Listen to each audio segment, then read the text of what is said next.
So once more,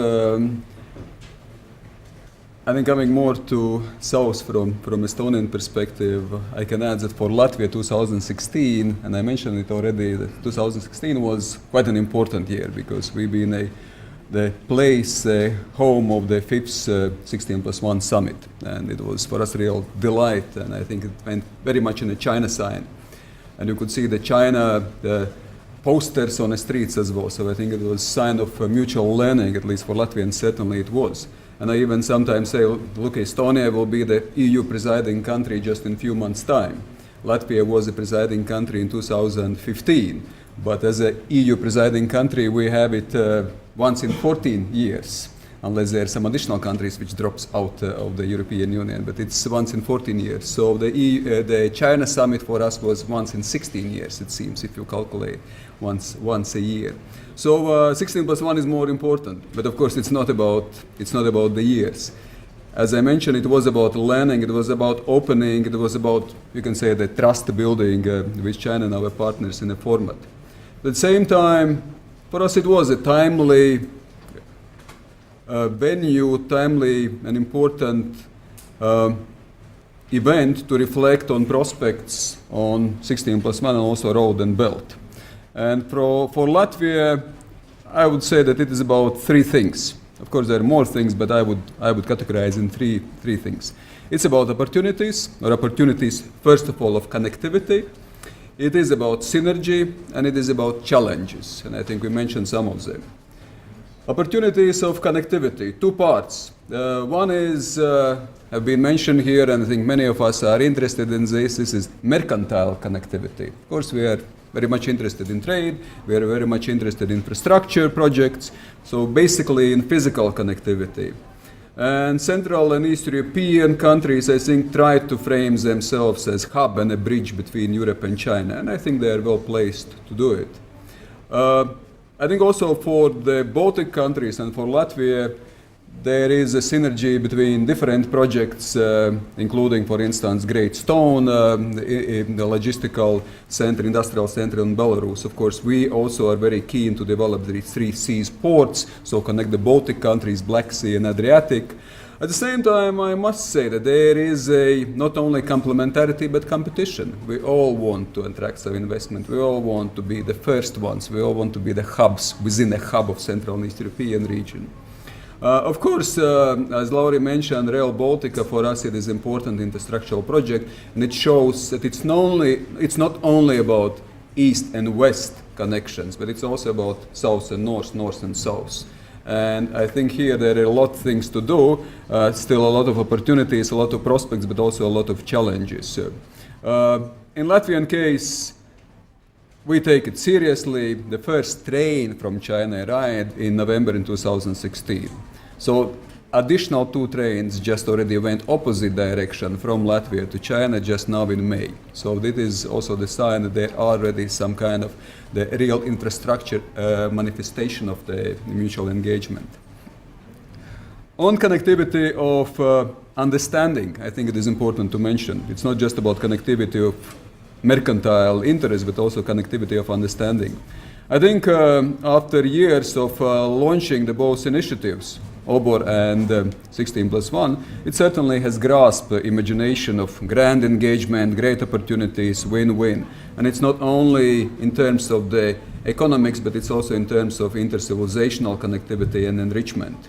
So hardware is important, but software for the hardware perhaps is even more important. So it is about inter-civilizational engagement. It is about human connectivity. And again, one example in Latvian case, it's connected also with mercantile connectivity, but still also about human connectivity. A few years ago, we have just few thousand tourists. Last year, we have more than 20,000 tourists. So it has grown in like 3-4 years, like 10 times. So of course, it's still there is a potential, but at the same time already quite the progress has been made.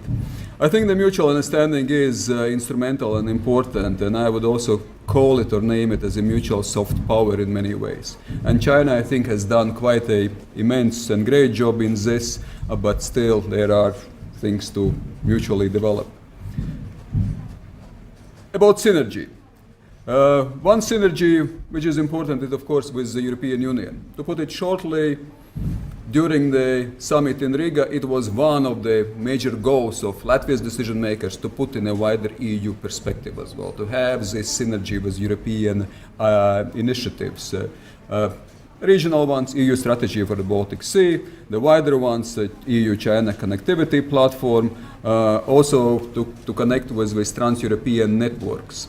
So it is important to proceed with negotiations over comprehensive EU-China investment agreement. So it is a wider one, and I think for us, one of the minor challenges was at the beginning that it seems that as an EU country, as a Eurozone country, we would like to avoid to be blamed as some kind of free riders and not being part of the EU. So that's why this balancing between the regional interests and EU interests has been a very important one. But it's also going beyond the EU, going beyond the region. Central Asia is certainly indispensable. So that's how we perceive the synergy with Central Asian developments and also other interests in Central Asia. Eastern Partnership countries. I know that some of the countries have been interested to join 16+1 format. They have not been able to join it. But still, it is important also not only for economic, but also political and strategic way. And at the very end, in the synergy, still Russia is indispensable. It's not easy relationship, and Lauri was mentioning about geopolitics and how we're being perceived and how we perceived the developments. And as one of the scientists expressed it, that what happened in Crimea, it was the end of post-historical nirvana. We in the region saw that the history has ended, the ambitions of geopolitics have ended. It's not the case. So we still think in geopolitical terms in many ways, but for transportation, for connecting with China, Russia is indispensable. So there is a balancing of quite not easy things in the process. I'm coming to challenges. Not going too much into this, but still a couple of things. A few years ago, I was participating in another forum in China, and of course we had a big hopes that there will be direct flight between Latvia and China, between Riga and Chengdu. It's not the case. It hasn't happened. Rail Baltica, we hoped about Chinese investments. It's not the case at the moment, at least. Latvia was planning to join Asian Infrastructure Investment Bank. Has not happened and will not happen in the future. So there are just two countries, Poland and Hungary, which is, it seems, joining. That's it. Trade patterns was mentioned by Director Leo, quite strong trade deficits, and that's why those two trains which go to Chinese direction are very important and very symbolic to have access to China markets. Last but not least, and now it's time for bachelor and master thesis. Increasingly, my students are writing theses on China. It was not the case 2-3 years ago. So this year I think we have 5 or 7 theses written on China.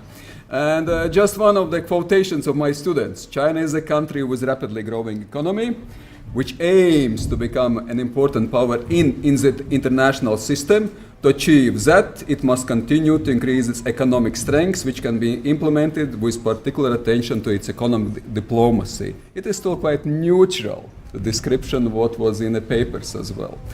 Basically, of course, it shows a strong emphasis on China's interests. This is a perception in Latvia that China, of course, promotes its own interests. So that purely interest-based policies. So here we see quite a number of challenges. Dear colleague is showing me to me as a moderator as I have to conclude, and I'm concluding. So for Latvia, initiatives have obtained momentum.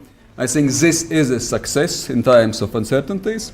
We have considerable prospects of taking advantages of opportunities, but at the same time it very much depends on this promoting of mutual interest and also ability, how we can make synergy between different projects. So reciprocity of interests, deepening mutual understanding, but it is very much work in a quite gradual and slow progress. Thank you.